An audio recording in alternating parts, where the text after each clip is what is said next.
Ferran Torres se hacía llamar el Tiburón, pero llegó un momento en que jugaba más bien como si fuera buscando a Nemo. Arribó al Barça por una cifra elevada y con grandes expectativas. El club creía haber fichado a la próxima gran estrella del fútbol español, su nuevo David Villa. Pero todo empezó a desmoronarse. Lesiones, dudas, fichajes que lo mandaban al banquillo. Aquella confianza que lo hacía jugar sin miedo pareció desvanecerse. La situación empeoró tanto que Ferran tuvo que recurrir a un psicólogo, pero se negó a rendirse. Peleó, se reconstruyó y regresó más fuerte que nunca. Pasó de ser cuestionado como futbolista profesional a estar muy cerca de igualar los registros goleadores de Vini en su temporada de Balón de Oro. Esta es la historia de Ferran Torres. Aprovecha el rebote Ferran Torres. Ahí está Ferran Torres. Gol, qué impacto para el Barcelona. Gol. La gente hace memes con él, pero hubo un tiempo en el que realmente se le consideraba la próxima gran estrella de España. Entró en la academia del Valencia a los 6 años y, para cuando era adolescente, ya había escalado rápidamente por todas las categorías inferiores. Con apenas 17 años, Ferran debutó en la liga, convirtiéndose en el primer jugador nacido en los 2000 que disputaba la máxima división española. El Rugido de Mestalla recibió con orgullo al chico local cumpliendo el sueño de su infancia. Menos de un año después, Ferran ya estaba marcando goles con el primer equipo. Cada tanto se sentía como escena de película, el canterano anotando para su club de toda la vida. Para 2019, Ferran Torres había dejado de ser solo una promesa. Era clave en la plantilla e incluso formó parte de la histórica Copa del Rey, conquistada en 2019. El primer trofeo del Valencia en más de una década. También se convirtió en el goleador más joven del club en la Liga de Campeones al anotar el cuarto gol en un triunfo de 4-1 frente al Lille. Con apenas 19 años, se empapó de la gloria de ver a su club alzar un título. En ese punto, varios clubes europeos pusieron los ojos en el prodigio del Valencia. Así que, en el verano de 2020, Ferran tomó una decisión valiente: dejar su casa y el club que lo formó para dar el siguiente paso en su carrera. Marcharse al Manchester City en agosto de 2020 fue un giro atrevido en su vida. Con solo 20 años, a una edad en la que ni siquiera podría beber legalmente en Estados Unidos, pasó de las costas soleadas de Valencia a las brillantes luces de la Premier League. Bajo la dirección de Pep Guardiola, el City le entregó el dorsal 21, un número emblemático que había pertenecido a David Silva, otro español procedente del Valencia. Tal vez a algunos les cueste creerlo, dado que en los últimos años Ferran ha tenido momentos discretos, pero en aquella época las expectativas eran enormes. La presión estaba ahí, y Ferran la afrontó de cara. En sus primeros meses en Inglaterra, demostró la calidad que atesoraba.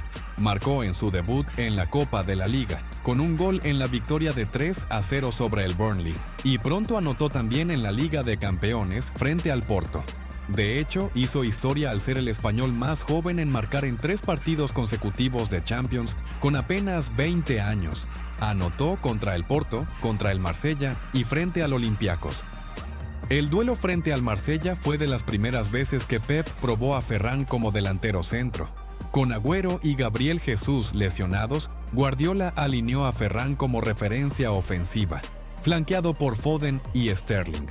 Dado que aplastaron a los marselleses, se puede decir que el experimento funcionó de maravilla. Noche tras noche, bajo los reflectores europeos, Ferran ofrecía grandes actuaciones. También lo hacía bien en la liga. En mayo de 2021, firmó un hat-trick en el triunfo por 4-3 ante el Newcastle, anunciándose a lo grande en la Premier. Al terminar la temporada 2020-2021, Ferran sumaba una medalla de campeón de la Premier y una Copa de la Liga con el City. Puede que creas que ganar la Premier con el City sea como perder la virginidad con una profesional, pero Ferran fue determinante. Sumó 7 goles y 2 asistencias, casi siempre partiendo desde el banquillo.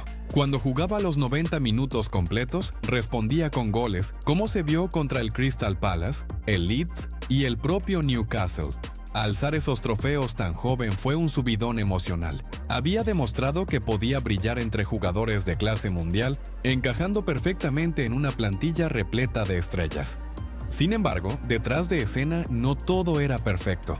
En su segunda campaña, Ferran sufrió una lesión en el pie que le impidió ganarse un puesto fijo en el once titular. Anhelaba un rol más importante y, en el fondo, tal vez añoraba volver a España. Después de todo, la ciudad de Manchester puede ser bastante deprimente, que se lo pregunten a Ángel Di María.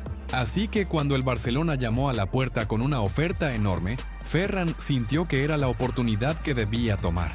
El anuncio fue sonado. El Barça acordó pagar una suma que podía llegar a 55 millones para fichar a Ferran Torres. Fichar por el Barcelona en enero de 2022 era un sueño cumplido. Por más bien que te vaya en la Premier, el deseo de jugar en el Barça o en el Real Madrid sigue vigente para la mayoría de los futbolistas. En plena crisis financiera del club, invertir tanto dinero en Ferran evidenciaba la fe que tenían en su potencial. Sin embargo, aterrizó en un club en plena reconstrucción. Sus primeros partidos le dieron esperanzas a la afición de que podría convertirse en pieza clave del futuro. Muy pronto marcó su primer tanto con la camiseta blaugrana en la Copa del Rey frente al Athletic. En marzo de 2022, jugó su primer clásico contra el Real Madrid y brilló, con un gol y una asistencia en la victoria de 4-0. Verlo festejando en el Santiago Bernabéu, vistiendo la legendaria camiseta blaugrana, fue un momento de película que recordaba a aquellos goles de David Villa en los clásicos de antaño. Pero esa ilusión se diluyó cuando la temporada 2022-2023 trajo nuevos retos y nuevas estrellas al Barça. Con Dembélé recuperando su nivel y fichajes estelares como Lewandowski y Rafinha, Ferran tuvo que pelear de nuevo por un sitio. Su rendimiento decayó. Los goles desaparecieron más rápido que la alegría en un funeral y su confianza se vino abajo. Jornada tras jornada, se quedó mirando desde el banquillo cómo otros ocupaban su puesto. Por primera vez en su corta carrera, encaró críticas fuertes. Algunos aficionados se impacientaban y olvidaban que seguía siendo un joven de 22 años cargado de presión. Cada ocasión fallada se magnificaba en la prensa española. El peso de su precio empezó a aplastarlo y su sonrisa se esfumó. En sus propias palabras, cayó en un pozo sin fondo del que no veía salida, perdiendo toda su confianza. Y el futbolista profesional sin confianza se convierte en su propia peor pesadilla. La siguiente campaña no fue más sencilla. El Barcelona tuvo tropiezos en Liga, fue eliminado de Europa prematuramente y Ferran lidió con más lesiones. Todo se sumó, hundiéndolo en un momento muy bajo. El tipo de capítulo oscuro que enfrentan muchos héroes en su recorrido. Para levantarse hizo algo valiente. Pidió ayuda. Empezó a trabajar con un psicólogo para reforzar su mentalidad. No fue nada fácil. Pasó de ser un talento codiciado en el Valencia a un jugador que apenas se entendía con el balón. Pero, poco a poco, salió de ese pozo. En febrero de 2023, dio una actuación estelar como mejor jugador del partido en un duelo de liga contra el Cádiz, recordándole al mundo que, en efecto, tenía calidad y no era un futbolista sacado de un equipo amateur. Volvió a encarar con descaro y jugó con la libertad que había perdido durante meses. Una señal de que el Ferran Torres que el Barça fichó seguía allí. Había caído, pero no estaba acabado. Ferran Torres ha hablado de su mentalidad. Es un jugador lleno de confianza. A inicios de 2024, cumplió su encuentro número 100 con el Barça y lo celebró con una actuación memorable. Un hat-trick y una asistencia en la victoria por 4-2 sobre el Betis.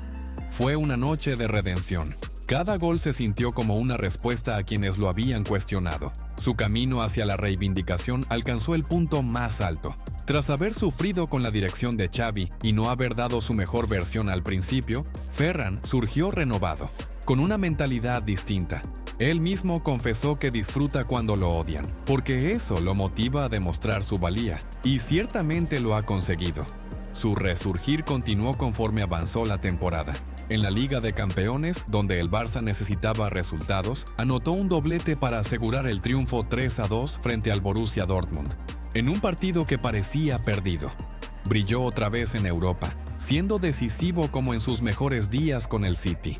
Las críticas fueron silenciadas, literalmente, con su celebración de silencio, que se ha vuelto casi una imagen icónica.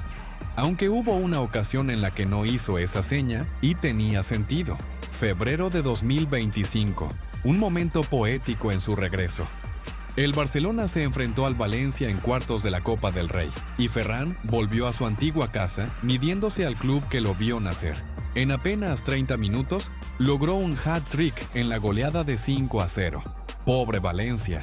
Hacía poco había encajado un 7-1 en Liga ante el Barça, y Ferran también marcó en aquel choque. Los hinchas que un día lo aclamaron como canterano, ahora lo veían destrozar a su equipo. Por respeto, Ferran decidió no festejar ante sus exaficionados. Incluso manifestó su empatía por la situación crítica del Valencia y reiteró que, en el fondo, siempre llevaría al club en su corazón. Aquello cerró un círculo perfecto, casi sacado de una película. El chico de la casa que regresa, no para presumir, sino para mostrar lo mucho que había evolucionado. Desde entonces, Ferran Torres se ha consolidado como una pieza importante del Barcelona, marcando goles con frecuencia. Durante un tramo, anotó 5 tantos en 5 partidos, siempre saliendo desde la banca. Su doblete contra el Atlético de Madrid fue prácticamente decisivo, en un partido que el Barça necesitaba ganar para superar a un rival directo en la liga. No sorprende que haya recuperado la confianza de Hansi Flick y de sus compañeros. Actualmente está superando a Vini, quien supuestamente iba a brillar 10 veces más y a ser la nueva mega estrella. Pero, sobre todo, Ferran ha recuperado la fe en sí mismo. El chico tímido que había perdido la confianza ahora juega con una sonrisa intrépida. Ha aprendido a convertir la presión y las críticas en algo positivo. Y se nota que vuelve a disfrutar del fútbol. Porque sí, el fútbol puede ser muy divertido cuando marcas goles y ganas partidos, a menos que juegues en un equipo condenado al descenso. La historia de Ferran Torres demuestra que la evolución de un jugador no siempre avanza en línea recta. Él ha experimentado los picos más altos y los valles más profundos. Aún así, jamás dejó de amar el deporte. Incluso sintiéndose roto, optó por pelear en lugar de tirar la toalla. Está claro que Flick también merece mucho crédito, pues supo perfilarlo con acierto y brindarle el entorno adecuado para triunfar. Todo su trayecto inspira no solo a la afición del Barcelona o al valencianismo, sino a cualquiera que crea en el valor de la perseverancia. Ferran Torres cayó, pero se levantó. Hasta la próxima.